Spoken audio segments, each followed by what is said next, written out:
Meus irmãos, graça e paz do Senhor Jesus, eu quero deixar com vocês a leitura do texto de Efésios, capítulo 6, versículo 12. Diz assim a palavra: Pois não temos que lutar contra carne e sangue, mas contra os principados, contra as potestades, contra os dominadores do mundo tenebroso, contra as hostes espirituais da maldade nos lugares celestiais. Podemos dar uma olhada em um dos velhos inários e ver como que os antigos cristãos visualizavam o inimigo a ser vencido, tendo consciência também das armas espirituais que o nosso Deus nos concede. Olhamos para o clássico de Martinho Lutero, que diz: Castelo forte é o nosso Deus, espada e bom escudo, com seu poder defende os seus em todo o transe agudo.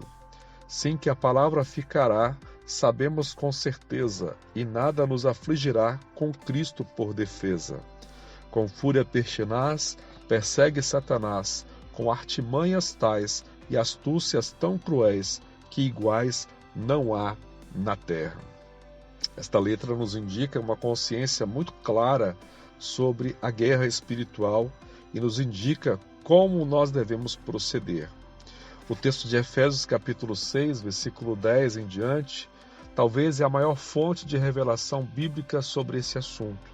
Nele, o apóstolo Paulo demonstra com muita clareza e destreza a realidade da guerra e a necessidade de que a igreja se envolva profundamente nela, mas se envolva com conhecimento de causa e armas apropriadas. Pois esta é uma realidade que diz respeito a todos nós. Paulo está afirmando que temos que lutar contra o reino das trevas em todas as suas manifestações. E isso não é uma opção, é uma necessidade. Esta guerra começou lá no céu. Houve um tempo na história em que uma rebelião aconteceu no céu, antes mesmo que o homem fosse criado. Um querubim chamado Lúcifer se rebelou contra Deus e seduziu um terço dos anjos ao mesmo pecado. Embora esteja envolvida em muitos mistérios, esta verdade está exposta em textos bíblicos como Ezequiel 28, Isaías 14, Apocalipse 12. Estes textos precisam ser entendidos na sua linguagem figurada e profética. Bem, a igreja, então, tem a missão de governar no âmbito da terra. Desde o Éden, o Senhor manifestou o propósito de estabelecer o homem como representante legal da sua autoridade sobre a terra.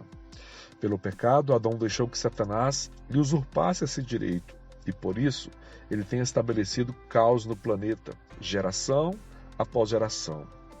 Entretanto, lá na cruz, Jesus derrotou Satanás e todos os seus comandados. Colossenses, capítulo 2, versículo 15.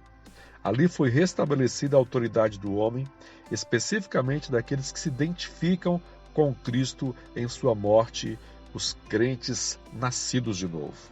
Entre os muitos propósitos para os quais Deus levantou a igreja está a missão de confrontar o império das trevas e conquistar o espaço que ele usurpou, assim libertando os homens da sua tirania. O apóstolo Paulo diz que a multiforme sabedoria de Deus precisa ser conhecida agora nos principados e potestades nos lugares celestiais. É muito importante lembrar a natureza, o caráter da guerra espiritual. Ela é espiritual e não natural.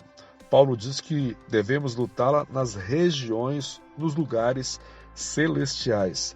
Esta expressão pode soar estranha, mas traz para nós uma grande revelação. Os lugares celestiais se referem a uma dimensão espiritual e não material.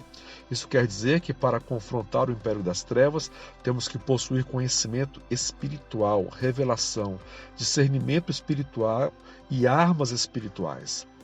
Não conseguimos vitória nesta guerra a partir de recursos humanos, como influência, inteligência, força física, política e etc.